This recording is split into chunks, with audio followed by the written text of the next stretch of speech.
बड़ी खबर है, हिरासत में कई डॉक्टर से पूछताछ की जा रही है। अल फलाह के 2 डॉक्टर समेत 3 हिरासत में लिए गए हैं, क्योंकि अल फलाह यूनिवर्सिटी वो केंद्र जहां से कई डॉक्टर से पूछताछ की जा रही है। तीनों का कनेक्शन भी यहां से रहा और हिरासत में अब कई डॉक्टर्स लिए भी गए हैं, उनसे पूछताछ की जा रही है। तो व्हाइट कॉलर आतंकी मॉड्यूल को देखते हुए अब हर सिरे से पूछताछ डॉक्टर्स से हो रही है।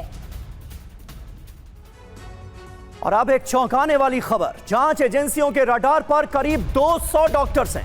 कश्मीरी मूल के ज्यादातर डॉक्टर्स बताए जा रहे हैं। 200 डॉक्टर्स जांच एजेंसियों के रडार पर। उमर और शाहीन के संपर्क में ये सारे डॉक्टर्स थे। डॉक्टर से जांच एजेंसियों की पूछताछ जारी है।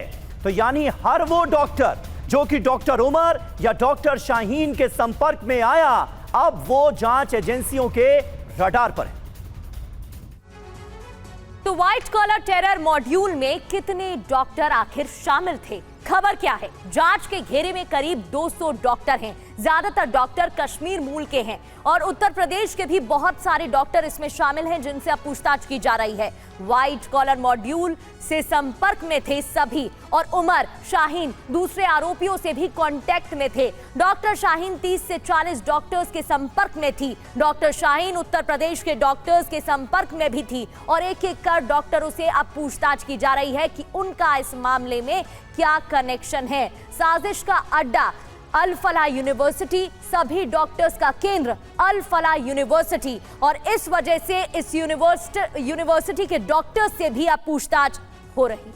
जी और हमारे साथ शारदा प्रसाद जी मौजूद हैं। शारदा जी, पुलिस की इन्वेस्टिगेशन आगे बढ़ रही है। जांच एजेंसियों के घेरे में न सिर्फ ये यूनिवर्सिटी है, बल्कि इस यूनिवर्सिटी में काम करने वाले वो तमाम डॉक्टर्स भी हैं जो किसी न किसी तरह से उमर और शाहीन के संपर्क में थे, मुजम्मिल के संपर्क में थे। इसके अलावा भी ये लिस्ट और लंबी बताई जा रही है। करीब 200 डॉक्टर इस वक्त जांच के घेरे में हैं। आपके हिसाब से ये कितना बड़ा डेवलपमेंट है और कितना खतरनाक ट्रेंड है, जिसमें व्हाइट कॉलर जॉब करने वाले लोग आतंक फैलाने का काम किस तरह से कर रहे थे, संगठनों से कैसे जुड़े हुए थे, आतंकी संगठनों से, ये पता चल रहा है। जी, ये बहुत ही अविश्वसनीय है, लेकिन जैसे जैसे राज की परतें खुल रही हैं, वैसे वैसे हमको इस पर विश्वास करना पड़ता है कि इतने अच्छे प्रोफेशन में जिन्होंने ज्वाइन किया, जिन्होंने हमारे मेडिकल कॉलेजेस में शिक्षा ली, उनको कोई रोज़गार की कमी नहीं थी, इलिटरेट नहीं थे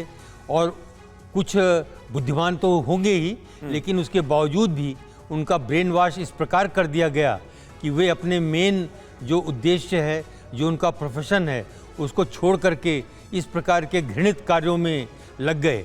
अब ये मैं इसको व्हाइट कॉलर ना कह करके इसको व्हाइट कोट कहूँगा, क्योंकि ये देखा गया है कि इसमें ज़्यादातर डॉक्टर ही हैं। और कुछ एक दो दूसरे। अच्छा शारदा जी, इसमें ये भेद कर पाना इस वक्त जांच एजेंसियों के लिए, इन्वेस्टिगेशन एजेंसीज के लिए कितना मुश्किल रहता होगा, कितनी बड़ी चुनौती रहती होगी कि हो सकता है बहुत सारे ऐसे लोग होंगे जो कि इस आतंकी नेटवर्क से जुड़े हुए होंगे और जो मुजम्मिल, शाहीन और उमर के संपर्क में होंगे, लेकिन बहुत सारे ऐसे लोग भी होंगे जो उनसे संपर्क में होंगे जिनका इससे कोई वास्ता नहीं होगा। तो किस तरह से जांच आगे बढ़ाई जाती है, क्या चुनौतियां रहती हैं, थोड़ा उनके बारे में अगर आप बताएं। पहले तो सबसे इम्पोर्टेंट पॉइंट ये है कि कोई भी जांच एजेंसी जो लगी हुई है, वो बहुत ज़्यादा डिस्क्लोज नहीं कर सकती है। ये नहीं बता सकती डे टू डे बेसिस पर कि हम क्या काम कर रहे हैं, क्योंकि केवल डॉक्टर ही नहीं हैं। आफ्टर ऑल डॉक्टर ने कहीं घर हायर किया, कहीं से कुछ सामान लेके आए, कहीं रुके, तो उनके जो सिंपैथी में हैं, जो उनकी मदद करने वाले हैं, जो उनके सप्लायर्स हैं, इन सभी का जो नेटवर्क से हिस्सा है और सभी का कुछ ना कुछ हाथ रहता है।